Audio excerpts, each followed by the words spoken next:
राधे गोविंद भजो राधे गोविंदा राधे गोविंद भजो राधे गोविंदा राधे गोविंद भजो राधे गोविंदा राधे गोविंद भजो राधे गोविंदा द्वारिकानो नाथ भजो राधे गोविंदा द्वारिकानो नाथ भजो राधे गोविंदा द्वारिकानो नाथ भजो राधे गोविंदा द्वारिकानो नाथ भजो राधे गोविंदा नंदनो दुलारो भजो राधे गोविंदा नंदनो दुलारो भजो राधे गोविंदा नंदनो दुलारो भजो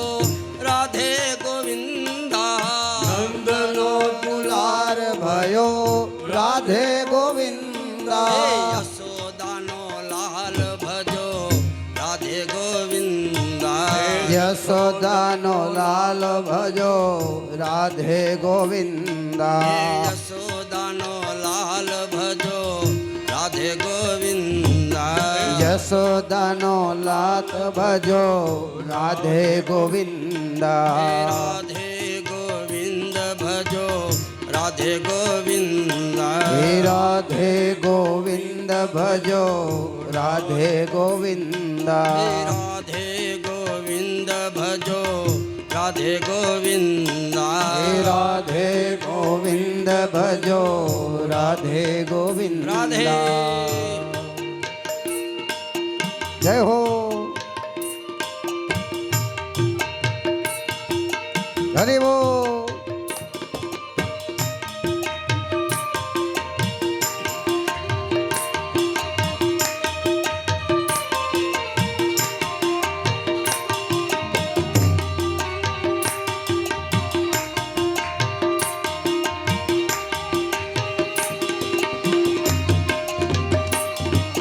गायोनो गोवाड़ भजो राधे गोविंदा गायोनो गोवाड़ भजो राधे गोविंदा गायोनो गोवाड़ भजो राधे गोविंदा गायोनो गोवाड़ भजो राधे गोविंदा गोपियोनो प्यारो भजो राधे गोविंदा गोपियोनो प्यारो भजो राधे गोविंदा गोपियोनो प्यारो भयो राधे गोविंदा गोपियोनो प्यारो भयो राधे गोविंदा बद्री केदार भजो राधे गोविंदा बद्री के तार भयो राधे गोविंदा बद्री केदार भजो राधे गोविंदा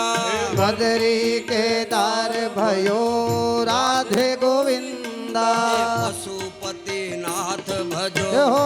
राधे गोविंदा पशुपति नाथ भयो राधे गोविंदा पशुपति नाथ भजो राधे गोविंदा पशुपति नाथ भयो राधे गोविंदा राधे गोविंद भजो राधे गोविंदा राधे गोविंद भजो राधे गोविंदा राधे गोविंद भजो राधे गोविंदा राधे गोविंद भजो राधे राधे। गोविंदा जय हो ताली बजा के तालियां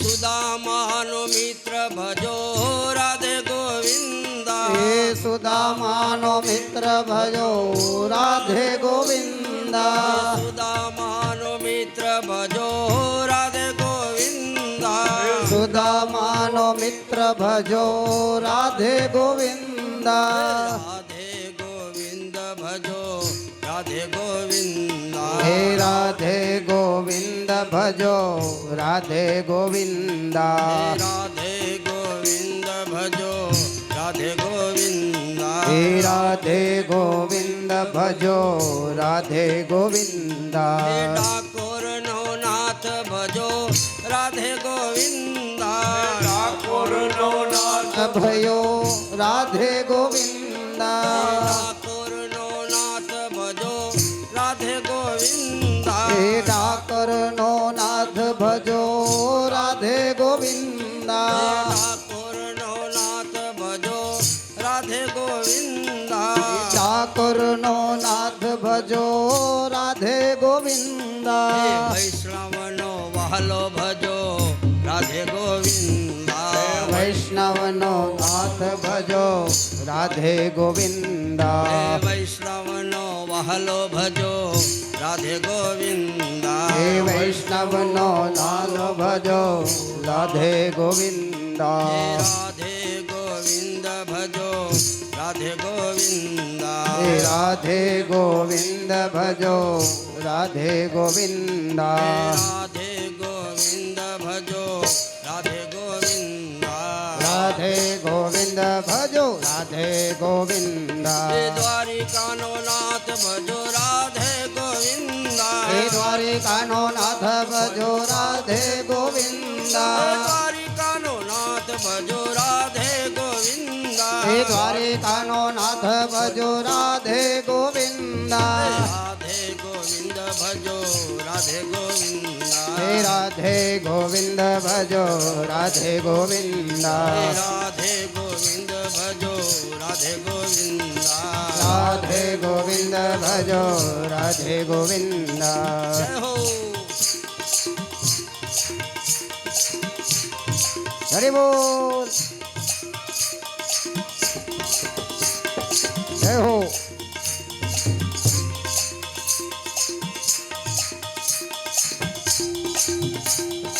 હરિ બોલ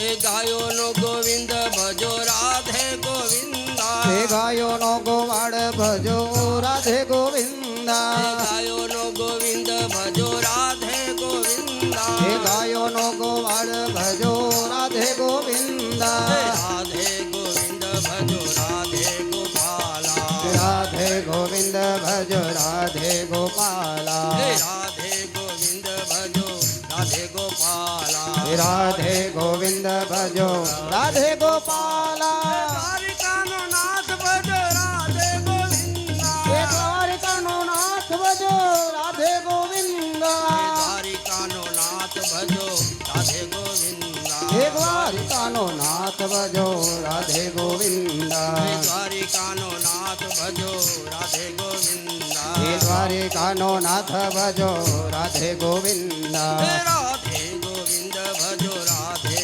ગોવિંદા રાધે ગોવિંદ ભજો રાધે ગોવિંદા શ્યામ શ્યામ શ્યામ રાધે શ્યામ શ્યામ શ્યામ રાધે શ્યામ શ્યામ શ્યામ રાધે શ્યામ શ્યામ શ્યામ હે રાધે શ્યામ શ્યામ શ્યામ રાધે શ્યામ શ્યામ શ્યામ રાધે શ્યામ શ્યામ શ્યામ રાધે શ્યામ શ્યામ શ્યામ રાધે શ્યામ શ્યામ શ્યામ રાધે શ્યામ શ્યામ શ્યામ રાધે શ્યામ શ્યામ શ્યામ રાધે શ્યામ શ્યામ શ્યામ હે રાધે શ્યામ શ્યામ શ્યામ રાધે શ્યામ શ્યામ શ્યામ રાધે શ્યામ શ્યામ શ્યામ રાધે શ્યામ શ્યામ શ્યામ રાધે શ્યામ શ્યામ શ્યામ રાધે શ્યામ શ્યામ શ્યામ રાધે શ્યામ શ્યામ શ્યામ રાધે શ્યામ શ્યામ શ્યામ રાધે શ્યામ શ્યામ શ્યામ રાધે શ્યામ શ્યામ શ્યામ રાધે શ્યામ શ્યામ શ્યામ રાધે શ્યામ શ્યામ શ્યામ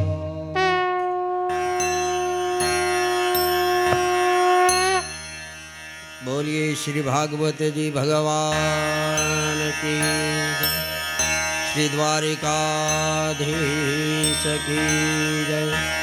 श्री व्यास जी भगवान की जय। श्री सुखदेव जी भगवान की શ્રી સદગુરુ ભગવાન કી, શ્રી ગિરિરાજ ધરણ કી જય, શ્રી શ્યામ સુંદર યમને મહારાણી કી જય, શ્રી મહાપતિ મહાદેવ કી જય, પિતૃનારાયણ ભગવાન ભગવાન કી જય.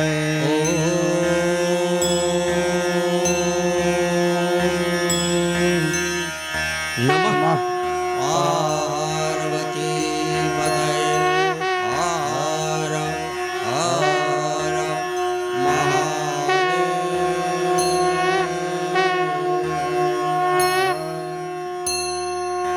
સર્વેને જય શ્રી કૃષ્ણ. મહાદેવ હર. શ્રીમદ ભાગવતજીના ચરણ કમળમાં દંડવત પ્રણામ કરી આપણે સૌ આ ભાગવત રૂપી યાત્રામાં આજે બીજા દિવસમાં બપોર પછીના સત્રમાં પ્રવેશ કર્યો.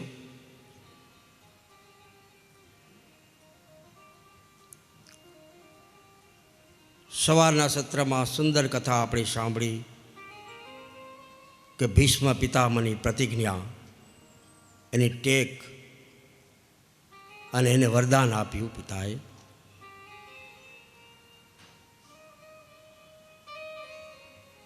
અંત સમયે ખુદ ભગવાન એમની સામે પધાર્યા. ભીષ્મએ અંત સમયે શ્રી કૃષ્ણનું સ્મરણ કર્યું. ત્યાં દ્વારકા જતા હતા, ત્યાં અર્ધેથી પાછા આવ્યા કે મારો ભક્ત મને બોલાવે છે. ભક્ત માટે ભગવાન એ દોડીને આવે છે. એને ભાવથી બોલાવો એટલે એ પાછો આવી જાય. એ આપણું બધું સાંભળે છે. એને વાત કરો એટલે આનુકૂળ કાર્ય થઈ જાય.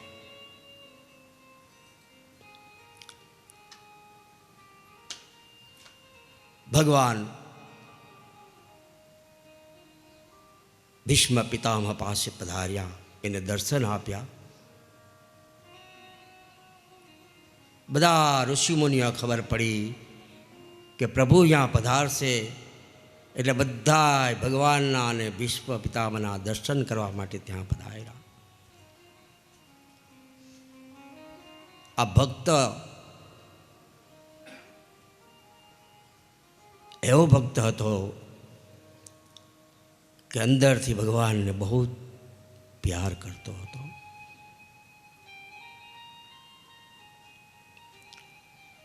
અંતમાં ભગવાનની જેને સ્તુતિ કરી અને ભીષ્મ સ્તુતિ કહેવામાં આવે છે એ આપણે સાંભળી અને કહ્યું કે ગંગાનું બૂંદ પીવાથી મારી બુદ્ધિ એ પવિત્ર થઈ છે. એટલે ગંગા એ આપણને પવિત્ર કરે છે. ગંગામાં સ્નાન શું કરવા માટે આપણે કરીએ છીએ? શા માટે સ્નાન? પાપ ધોવા? ના, હરિદ્વારની ગંગા કોઈના પાપ ધોતી નથી. એ તો આપણે પવિત્ર કરે છે. અને આ શરીર દેહ પવિત્ર થાય, એક બુંદ ગંગાજીનું લઈએ અને પછી આપણે મંદિરમાં જઈએ ને તો ભગવાન દર્શન આપે. એટલે ત્યાં ગંગાજીમાં સ્નાન કરી અને પછી ઋષિકેશની યાત્રા, હરિદ્વારમાં જે એ સ્થાનક છે ત્યાં કનખલ છે, ત્યાં જ્યાં દક્ષ પ્રજાપતિએ હવન કર્યો હતો એ કનખલ, ત્યાં દર્શન કરવા જાય. સાક્ષાત યજ્ઞનારાયણ ભગવાનના ત્યાં દર્શન થાય છે આજે પણ. તો એ ગંગા આપણને પવિત્ર કરે છે. એ કોઈના પાપ નથી ધોતી. પાપ તો આપણે જાતે જ ધોવાના હોય છે. તો પાપ ધોવા માટે શું કરવું? કાંઈ કરવાની જરૂર નથી. નો ડિટર્જન્ટ, નો સાબુ. એમાં સાબુની જરૂર નથી. બસ ફક્ત તમારે ભક્તિરૂપીનો સાબુ બનાવવાનો છે. અને આ કથા ગંગામાં સ્નાન કરવાનું છે. આ કથાની ગંગાનું જેને પાન કરી લીધું, જેણે સ્નાન કરી લીધું, એના જન્મો જન્મના પાપો છે ને એ વિનાશ થાય છે. નાશને વિનાશ જળ મૂળમાંથી. અહીંયા ભીષ્મને મુક્તિ મળી. ભગવાન હસ્તિનાપુરમાં પધાર્યા છે અને અહીંયા યુધિષ્ઠિરને ઉપદેશ આપ્યો કઈ રીતે રાજ્ય ચલાવવું. અને એવા જ સમયે હસ્તિનાપુરમાં પરીક્ષિતનું પ્રાગટ્ય થયું. ઉત્તરાના ગર્ભમાંથી પરીક્ષિત પ્રગટ થયા છે અને ભગવાને પણ ઉત્તરાના ગર્ભમાં જઈ અને પરીક્ષિતની રક્ષા કરી. એટલે પરમેશ્વરથી રક્ષિત થયા એટલે એનું નામ પડ્યું પરીક્ષિત. ભગવાને એની રક્ષા કરી. ગર્ભમાં જો રક્ષા કરતા હોય તો બહાર તો આપણી જ રક્ષા કરે છે. 9 મહિના એણે ઉદરમાં વાસ્યા, તે દિવાલે જળથી જીવાડ્યા. 9 મહિના ઉદરમાં વસ્યા અને તે દિવાલે જળથી જીવાડ્યા. ઉદર વસ્યાને વાલો હવે આપશે સુતાને જગાડી. ઓ એ જી અખંડ રે આ રોજી હરીના હાથમાં એ વાલો મારો દિયે છે વિચારી. આહા, 9 મહિના માતાના ઉદરમાં વસીએ ત્યારે આપણે કોણ જીવાડે છે? જળથી ભગવાન જીવાડે. અને બાળકની અને માતાની નાડી એક કરી અને એ નાડી દ્વારા અંદર બાળકને પોષણ મળે એવી વ્યવસ્થા ભગવાને કરી. અંદર એને હવા ક્યાંથી આવતી હશે, પાણી ક્યાંથી મળતું હશે, ખોરાક ક્યાંથી મળતો હશે, આ બધું કોણ આપે છે? આપણે આપવા જાય છે? એ તો બધું ઠાકોરજી જ કરે છે, પ્રભુજી જ આપે છે. ઉદરમાં જો આપતો હોય તો બહાર આવીને તો તમારા માટે એણે ઘણી બધી સૃષ્ટિની રચના કરી છે. ફળ, ફૂલ, ઝાડવા, લાઇટો, પ્રકાશ, સૂર્ય, ચંદ્ર, આકાશ, તારા. આહા, આપણા માટે શું નથી કર્યું? આપણા માટે આ પૃથ્વી આપી, એના ઉપર મકાન બાંધ્યા, એના ઉપર રહીએ. ધીરે ધીરે ધીરે ધીરે જેમ જેમ આપણે લાયક થતા ગયા એમ આપણને આપતો ગયો. એ આપણા માતા પિતા છે. આપણા મા બાપ આપણે લાયક થાય ત્યારે એ વસ્તુ આપણે આપે ને. આપણે 5 વર્ષના હોય ને એમ કહી દો કે સ્કૂટર લઈ દો તો લઈ દે મા બાપ? હજી તું સ્કૂટરને લાયક નથી, હજી 3 પૈડાવાળી સાયકલ ચલાવે એમાં વરે. હા, પછી જરા મોટા થાય તો 3 પૈડામાંથી 2 પૈડાવાળી સાયકલ આવે. હજી ત્યાં મોટા થાય, આગળ વધીએ ત્યારે એમ કે હવે તારાથી સ્કૂટર લેવાય. પછી સ્કૂટર ચલાવીએ. હજી જો આપણે લાયક બનીએ અને લક્ષ્મી સારી ઠેકાણે વાપરીએ તો કહેશે હવે તું 4 વ્હીલર લઈ લે. હા, ત્યારે આપણા ઘરે 4 વ્હીલર આવે. બસ લાયક બનો જીવનમાં. આપવાવાળો તો એ બેઠો છે, વખત દેવાવાળો છે ને એ દુબળો નથી, લેવાવાળો જ દુબળો છે. દેવાવાળો નથી દુબળો, ભગવાન નથી ભિખારી, પણ લેવાવાળો છે ને એ દુબળો છે. ગમે એટલું આવે આવવા દો, સંતોષ નથી. ઓછું જ થાય છે, આપણે પૂરું નથી પડતું. કાંઈ નહોતું તે દી હલાવતા હતા ને આજ છે તો નથી હાલાતું. બોલો, તે નહોતું તે દી હાલતું હતું બધાને. પણ સૌનો રખેવાળ, સૌને આપનારો એ આપણો ઠાકોરજી છે. અહીંયા ઉત્તરાના ઘરમાં પરીક્ષિતની રક્ષા કરી અને પરીક્ષિતનું પ્રાગટ્ય થયું. ધર્મનો ઉપદેશ આપ્યો. સુતજી કહે છે કે તીર્થયાત્રાએ ગયેલા વિદુરજી મહારાજ હસ્તિનાપુરમાં પાછા આવ્યા છે. વિદુરજી ગયા ત્યારથી 36 વર્ષ ક્યાં હતા એની કોઈને ખબર ન હતી. બોલો, 36 વર્ષ યાત્રાઓ કરી. યુધિષ્ઠિરને જ્યારે ખબર પડી કે વિદુર કાકા આવ્યા છે ત્યારે એમનું સ્વાગત કર્યું.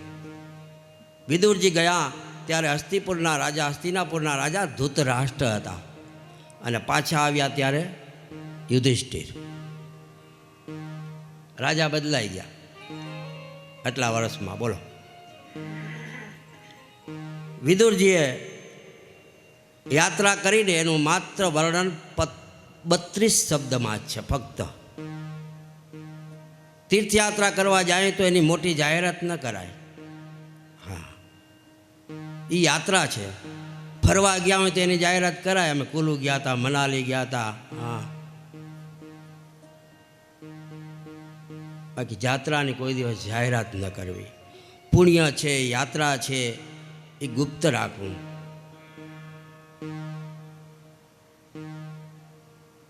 યુધિષ્ઠિરે પૂછ્યું કે કાકાશ્રી, આપ આટલા વર્ષ સુધી ક્યાં હતા? તીર્થયાત્રામાં. પરંતુ કાકા, આપણે તીર્થયાત્રા કરવાની શું જરૂર હતી? યુધિષ્ઠિર પૂછે છે કે જેના હૃદયમાં ઠાકોરજી નિત્ય બિરાજે છે, જેના રોમ રોમમાં ઠાકોરજી છે, કદમ કદમ પર કાશી છે. આ કદમ કદમ પર એને યાત્રા કરવાની શું જરૂર છે? પણ નરસિંહ મહેતા કહે છે, રામ નામ શું તાળી લાગી. આહા, સકળ તીરથ તેના તનમાં રહે. વૈષ્ણવજન તો તેને કહીએ, જે પીડ પરાઈ જાણે રે. પર દુખે ઉપકાર કરે તો એ મન અભિમાન ન આણે રે. વૈષ્ણવજન તો તેને કહીએ. શ્રી મહાપ્રભુજીએ વ્રજ પરિક્રમા ન કરી હોત તો આપણે ત્યાં જાત નહીં. આ સંતો મહાત્માઓ એ તીર્થનો મહિમા વધારે છે અને કહે છે કે તમે તીર્થયાત્રા કરો. તીર્થોનો મહિમા વધ્યો ન હોત તો ત્યાં કોઈ જાત નહીં. પણ સંતોએ, મહંતોએ આ તીર્થોનો મહિમા વધાર્યો છે. એટલે પહેલાં સંતો અને મહાત્માઓ તીર્થયાત્રા કરવા જતા, પણ હવે તો બધાને ઈચ્છા થાય છે કે હાલો આપણે પણ યાત્રા કરી આવીએ, ભગવાનના અલભ્ય મૂર્તિની ઝાંખી કરી આવીએ.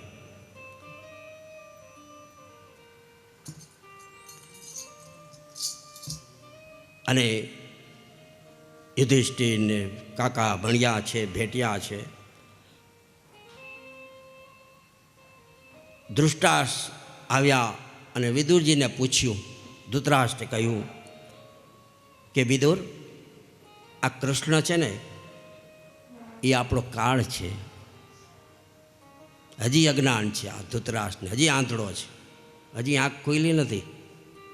હા, વિદુરને શું કહે છે કે આ કૃષ્ણ એ કાળ છે, માટે એણે મારા 100 પુત્રોને ભરખી ગયો.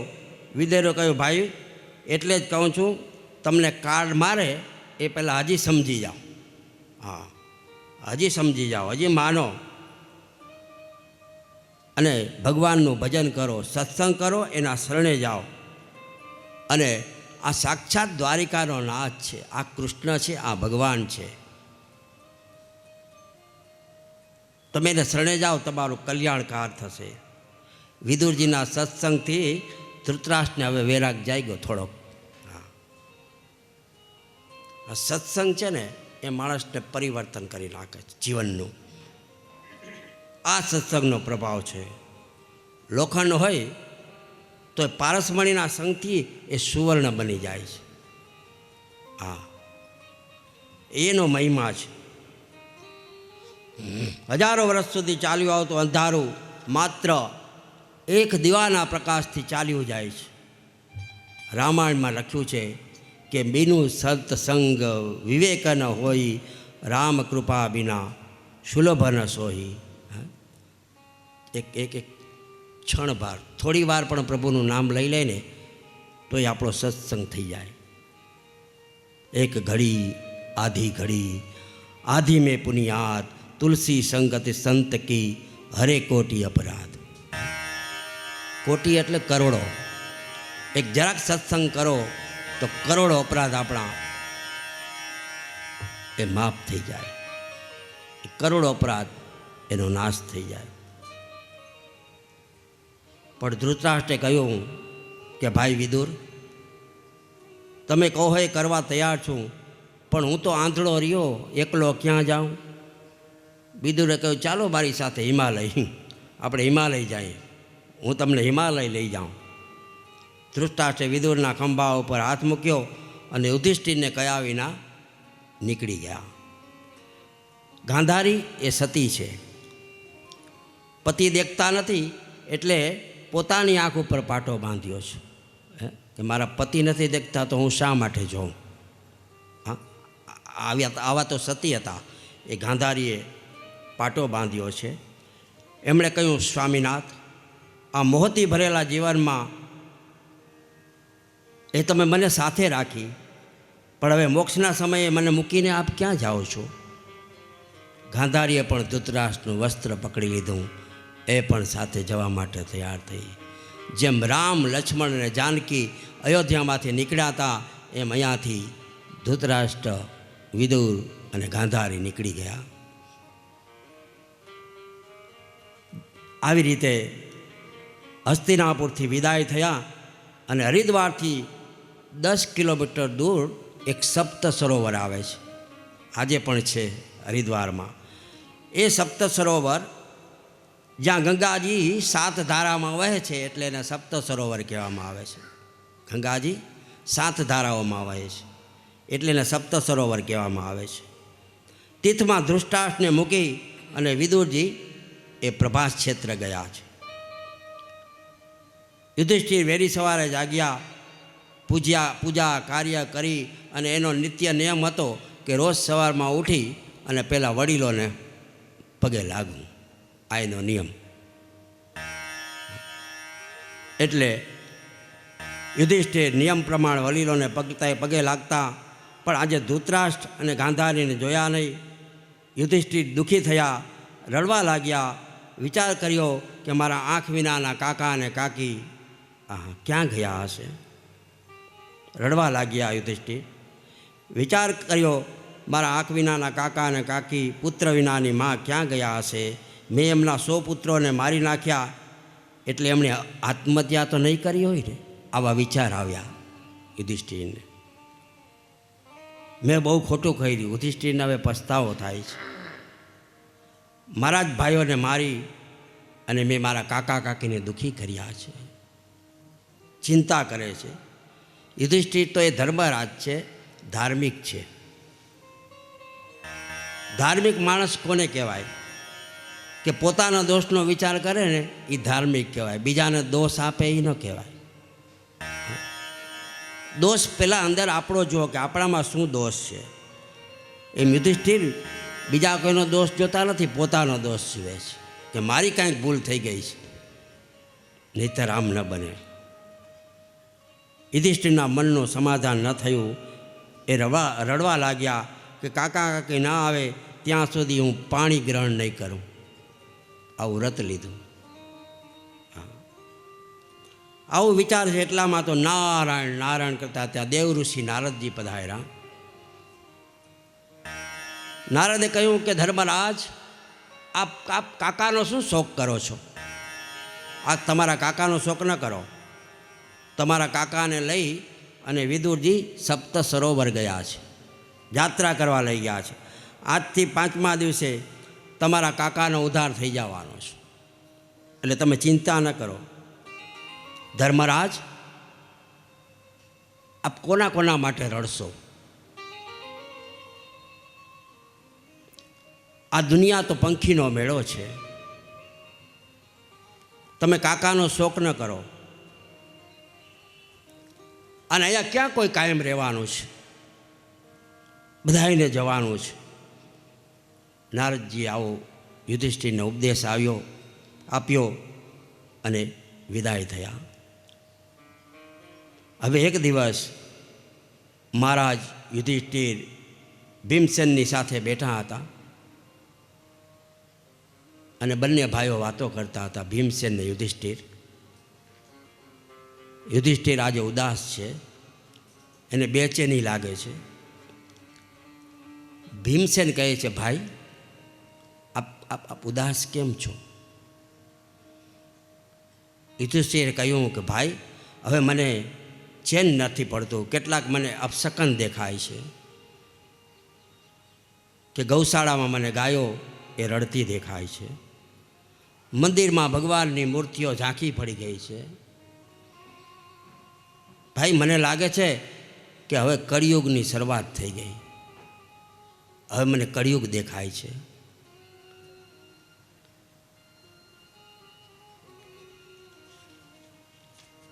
ઝાડ પાનમાં કોઈ રસકસ રહ્યા નથી.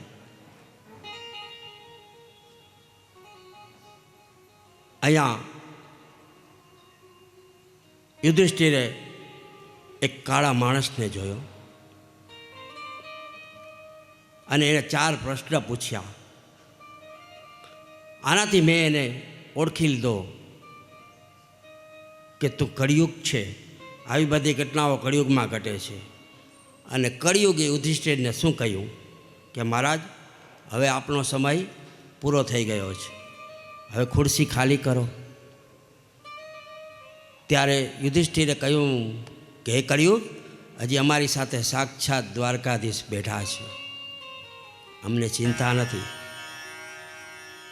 તું કોણ અમને ખુરશી ખાલી કરવા વાળો? જ્યાં સુધી કૃષ્ણ છે ત્યાં સુધી અમે આ ધરતીને નહીં છોડીએ. અને કળિયુગ જ્ઞાથી વિદાય થઈ ગયા. એટલામાં ફરતા ફરતા વ્યાસજી ત્યાં આવ્યા, યુધિષ્ઠિરને પ્રણામ કર્યા. યુધિષ્ઠિરે કહ્યું, દાદાજી, મને એવું વરદાન આપો કે મારી હાજરીમાં કળિયુગનો પ્રવેશ ન થાય. હું છું ત્યાં સુધી કળિયુગ ના આવે. ત્યારે એણે આશીર્વાદ આપ્યા, તથાસ્તુ. યુધિષ્ઠિર, આ પશો ત્યાં સુધી કળિયુગ નહીં આવે.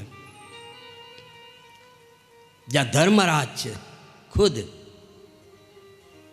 અહીંયા કળિયુગ પ્રવેશી ન શકે. જ્યાં ભાગવતજીની કથા હોય, જ્યાં ગાયોની સેવા હોય, જ્યાં બ્રાહ્મણોની સેવા હોય ને, ત્યાં કોઈ દિવસ કળિયુગ પ્રવેશ કરતો નથી. જેના ઘરમાં માતા પિતાની સેવા હોય, ત્યાં કોઈ દિવસ કળિયુગ આવતો નથી. કળિયુગની શરૂઆત ક્યાંથી થઈ? તો કે પરીક્ષિતના આવ્યા પછી. યુધિષ્ઠિર કહે છે, ભીમસેન, અર્જુન કેટલાય મહિનાથી શ્રી કૃષ્ણની ખબર કાઢવા દ્વારિકા ગયા છે, હજી કેમ નથી આવ્યા? આ વાત ચાલે છે એટલામાં તો સામેથી અર્જુનજી દેખાણા. અને અર્જુનને જોયા ત્યાં તો અર્જુનનું મુખ આજે ઉદાસ હતું. એના મુખ ઉપરથી તેજ ઉડી ગયું. એ ગમગીન હતા. જ્યારે માણસ નિસ્તેજ કેમ બને છે કે જ્યાં સુધી ભગવાનની સાથે હતા ને ત્યાં સુધી તેજ હતું, પણ ભગવાન નીકળી ગયા, દ્વારકા વયા ગયા અને એને છોડીને અર્જુન આવ્યા ત્યાં તો નિસ્તેજ થઈ ગયા. જ્યારે આપણે ભગવાનને છોડીએ ત્યારે આપણે નિસ્તેજ બની જાય છે. એટલે ભગવાનને ક્યારેય છોડવા નહીં, એનું નામ ક્યારેય છોડવું નહીં, ભગવાનને સાથે રાખવા. અર્જુન, તું આવો કેમ થઈ ગયો છો? તને કાંઈ બીમારી તો નથી ને? તું માંદો તો નથી પડ્યો ને? ના ભાઈ, એવું કાંઈ નથી. તો પછી શું છે? તું ઉદાસ શા માટે છો?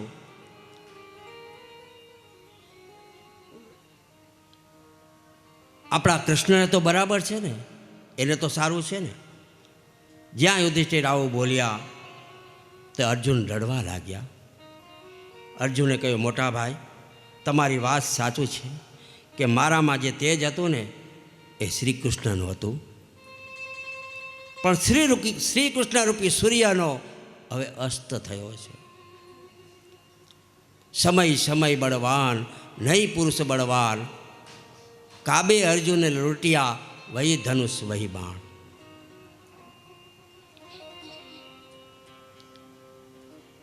આપણા કૃષ્ણ એનો અસ્ત થયો છે એટલે હું નિસ્તેજ બન્યો છું.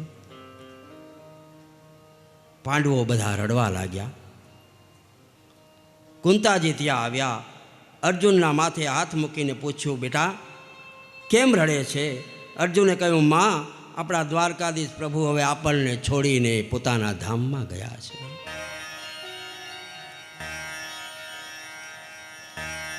કુંતાજીની આંખમાં આંસુ આવી ગયા. એ પણ રડવા માંડ્યા. વિચાર કરે છે કે હવે અહીંયા રહીને શું કરવું આપણે? આપણા પ્રભુ તો આપણી સાથે રહ્યા નથી.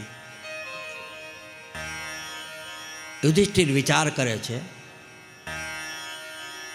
કે હવે તો પ્રભુ છે નહીં, તો આપણે આ રાજને આ પાઠને હવે આપણે શું કરવા છે? ભગવાન સ્વધામ ગયા. આ વાત જાણી અને યુધિષ્ઠિરે નક્કી કર્યું કે હવે સ્વર્ગારોહણનો નિશ્ચય કર્યો. આપણે પણ બધા નીકળી જાય, ગાદી પરીક્ષિતને સોંપી દઈએ. પાંડવો પણ યુધિષ્ઠિરે ગાદીનો ત્યાગ કર્યો. પરીક્ષિતને બોલાવ્યા, તિલક કર્યો, અભિષેક કર્યું અને પરીક્ષિતને ગાદી સોંપી દીધી. હવે આજથી આ કારોબાર તમારે સંભાળવાનો છે. ગાદી સોંપી અને યુધિષ્ઠિર પાંડવો સહિત, દ્રૌપદી સહિત હિમાલય તરફ નીકળી ગયા. હિમાલયમાં જઈ યોગ સાધના કરતા કરતા કરતા કરતા ભીમ, અર્જુન, નકુલ, સહદેવ આ બધાએ શરીરનો ત્યાગ કરી દીધો. એના શરીર ઓગળી ગયા. હિમાલયમાં જઈને શરીર ઓગાળી નાખ્યા અને માત્ર યુધિષ્ઠિરની એક આંગળી બચી છે. એક આંગળી. પાર્ષદો સાથે ધર્મરાજ એ સ્વર્ગમાં જાય છે અને જાતા જાતા રસ્તામાં એને નરક જોવા મળે છે. હવે ધર્મરાજે પૂછ્યું કે મારે નરક જોવું પડે? પાર્ષદે કહ્યું, હા મહારાજ, તમારે પણ નરક જોવું પડે. કઈ રીતે? મેં તો આટલા ધર્મ કર્યા છે, મેં કોઈને દુભાવ્યા નથી. હા મહારાજ, સાચી વાત છે, તમે બહુ ધર્મિષ્ઠ છો અને તમે ધાર્મિક છો, પણ મહારાજ એકવાર તમે અસત્ય બોલ્યા છો, એક જ વાર. આ એકવાર અસત્ય બોલ્યા ને એમાં તમારે આ નરકના દર્શન કરવા પડ્યા. તો કે શું? કે દ્રોણ ગુરુએ કેટલો વિશ્વાસ મૂક્યો હતો ઉપર, તમારા ઉપર, અને તમે નરોવા કુંજરોવા કર્યો. આવું અસત્ય બોલ્યા એ તમે સાચી વાત જાણતા હતા, પરંતુ તમને અહીં એટલા માટે બોલાવ્યા છીએ કે તમારા દર્શનથી આ નરકના આત્માઓને પણ શાંતિ મળે, તમારા દર્શનથી. હા, ત્યારે યુધિષ્ઠિર રાજી થયા કે વાહ, બીજાના આત્માનું કલ્યાણ થતું હોય ને તો હું નરકમાં જવા માટે પણ હું તૈયાર છું. આ યુધિષ્ઠિર છે.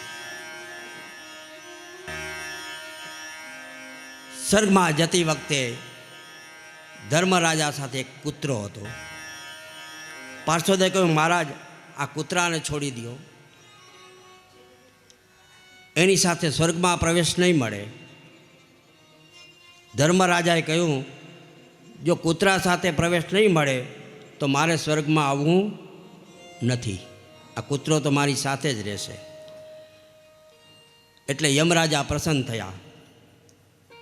એ કૂતરો નહોતો, પણ સાક્ષાત યમરાજા હતા. આ યુધિષ્ઠિરની પરીક્ષા કરતા હતા.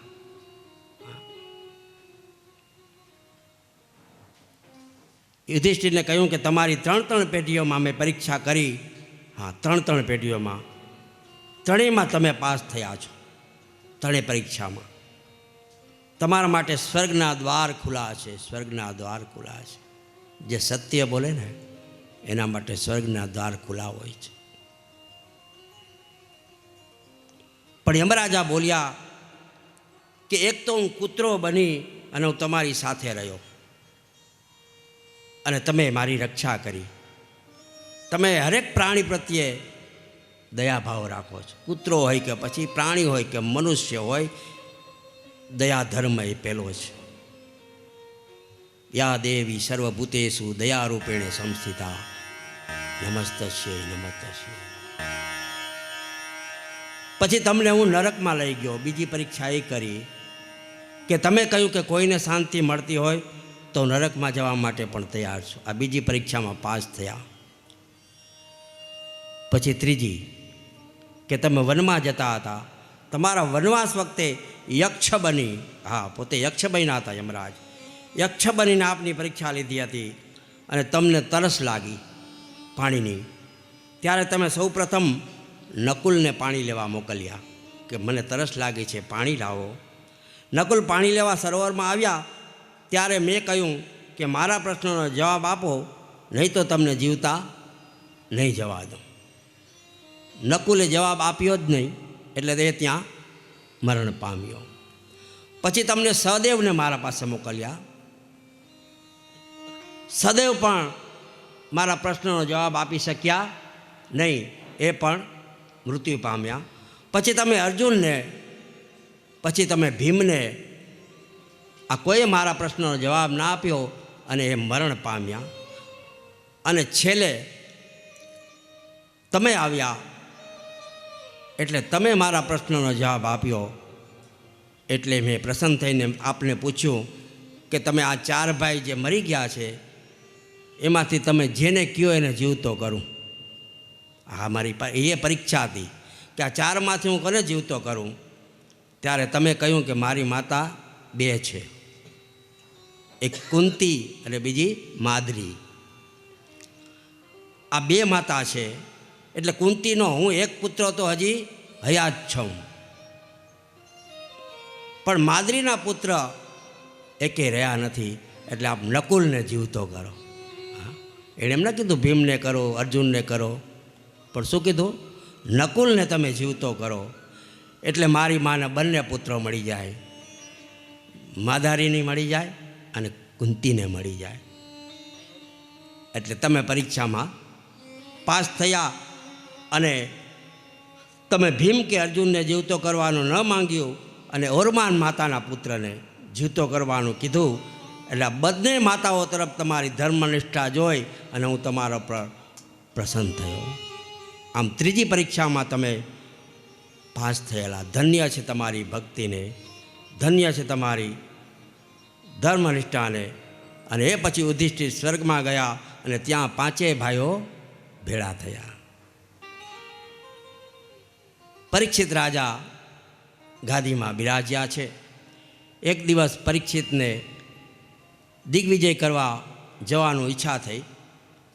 ફરતા ફરતા બ્રહ્માવટ ક્ષેત્રમાં આવ્યા. ત્યાં એકડે એક દ્રશ્ય જોયું કે એક બળદ એક પગ ઉપર ઊભો હતો, એક જ પગ ઉપર. બાજુમાં એક ગાય ઊભી હતી અને એ બળદને એક કાળો માણસ લાકડીથી મારતો હતો અને ગાય બાજુમાં રડતી હતી. એની આંખમાં આંસુડા છે. ગાયને કહ્યું કેમ રડો છો? ગાયે કહ્યું કે મને કળિયુગ દેખાય છે, હું કળિયુગના પ્રભાવથી રડું છું. શાસ્ત્રના ધર્મના 4 અંગ 4 પાયા બતાવ્યા છે કે સત્ય, તપ, પવિત્રતા અને દયા આ ચારેય અંગોનું પાલન કરે એ ધાર્મિક કહેવાય. ધર્મના કેટલા ચરણ છે? 4 ચરણ છે. એ 4 પગ કહેવાય. ચરણ એટલે પગ, જેના આધારે આ પૃથ્વી ટકી રહી છે.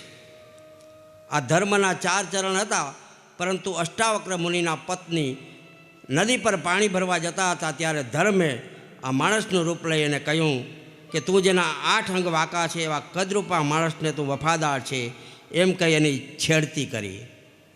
અને અષ્ટાવક્રના પત્ની એ સતી હતા, એમણે શાપ આપ્યો કે તમારો નાશ થશે. ધર્મદેવે પ્રગટ થઈ કહ્યું કે હું તો ધર્મ છું, તમારી પરીક્ષા કરવા આમ કર્યું હતું, મને ક્ષમા કરો, મને ક્ષમા કરો. ત્યારે અષ્ટાવક્રના પત્નીએ કહ્યું કે નાશ તો થશે જ, પણ ધીરે ધીરે થશે. કળિયુગનો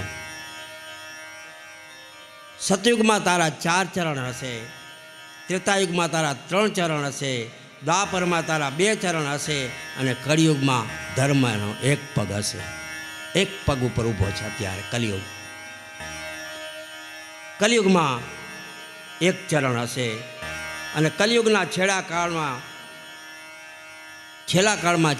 4 પગ જ્યારે કપાઈ જશે ત્યારે નાશ થશે ધર્મનો.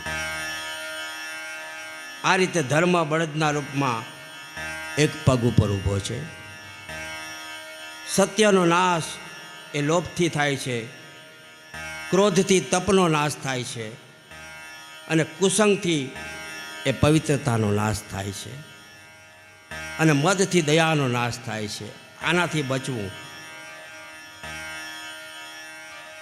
ધર્મના 4 ચરણોમાં સત્ય એ પ્રથમ છે, સર્વોપરી સત્ય. સત્ય હોય તો આ ત્રણેય ટકે, સત્ય જાય તો બધું વયું જાય. સત્યની પાછળ દાન જાય, દયા જાય, ધર્મ જાય, બધું વયું જાય. બસ સત્ય એક હોય તો એની સાથે બધા રહે છે. આમ કલિયુગમાં માણસો છે ને એ તેજ વિનાના બની જશે. આમ સત્ય સર્વોપરી છે. સત્ય તમામ ધર્મોનું મૂળ એ સત્ય છે. અને પરીક્ષિતને કળિયુગ દેખાણો. કળિયુગને પકડ્યો પરીક્ષિતે અને કહ્યું કે તારે મારા રાજ્યમાં રહેવાનું નથી. પરીક્ષિત કહે. ત્યાં તો કળિયુગે પરીક્ષિતના પગ પકડ્યા, ચરણ, અને કહ્યું મહારાજ મારે ક્યાં જાવું, મને રહેવા માટે સ્થાન આપો, મારે ક્યાં રહેવું. ત્યારે પરીક્ષિતે કળિયુગને 5 જગ્યા આપી રહેવા માટે કે તારે અહીંયા રહેવાનું. ક્યાં ક્યાં રહેવાનું? તો કળિયુગ આવે ક્યાં? તો કે પેલું કીધું છે કે તારે જ્યાં જુગાર રમાતો હોય ને એમાં કળિયુગનો વાસ છે. જ્યાં જ્યાં જુગાર રમાય ત્યાં તારે પહોંચી જાઉં. એટલે અહીંયા ઝઘડા થાય, કળિયુગ થાય ને અહીંયા ઝઘડા થાય. પછી બીજું આપ્યું છે મદિરામાં, તારે દારૂમાં રહેવાનું, નશાવાળી આઈટમમાં. માત્ર મદિરામાં જ નહીં, પણ જે ખાવાથી નશો ચડે એ બધામાં કળિયુગ છે. પછી કોઈ પણ વ્યસની હોય તો એમાં કળિયુગ છે. વ્યસન રાખો, પણ રોજ માળા કરવાનું વ્યસન રાખો. મને હરિ ભજવાની ટેવ પડી, મને હરિ ભજવાની ટેવ પડી, આવી ટેવ રાખો. ત્રીજું સ્થાન આપ્યું લુચી સ્ત્રીમાં, લપંડ સ્ત્રીમાં, જે પતિપરાયણ નથી, જે સ્ત્રી પ્રભુમાં જેને પ્રીતિ નથી, જે દીવા અગરબત્તી કાંઈ કરતી નથી, જે ભગવાનનું ભજન નથી કરતી, જે વડીલોને પરેશાન કરે છે, જે વડીલોની આજ્ઞાનું પાલન નથી કરતી, આ સ્ત્રીઓમાં કળિયુગ છે. અને ચોથું કીધું હિંસામાં. હિંસા જેવું કોઈ પાપ નથી. કોઈની હિંસા ન કરવી, કોઈનું દિલ ન દુભાવવું એ પાપ છે. કોઈને રડાવીએ તો એ પાપ છે. બને તો હસાવો પણ રડાવો નહીં. કોઈને દુઃખ ન દેવું. 4 જગ્યા આપી તો કળિયુગ છે, હજી મને શાંતિ નથી, હજી જોઈએ છે જગા. હવે ક્યાં રહેવું છે? 5મું સ્થાન આપ્યું છે, હજી સંતોષ નથી ને, તો હવે 5મું સ્થાન તને આપી દઉં, તારે એમાં રહેવાનું. તો કે શેમાં? તો કે સુવર્ણમાં, સોનામાં. કલિયુગ તો રાજી થઈ ગયો. વાહ, કલિયુગમાં સોનાના ભાવ કેવા વળતા.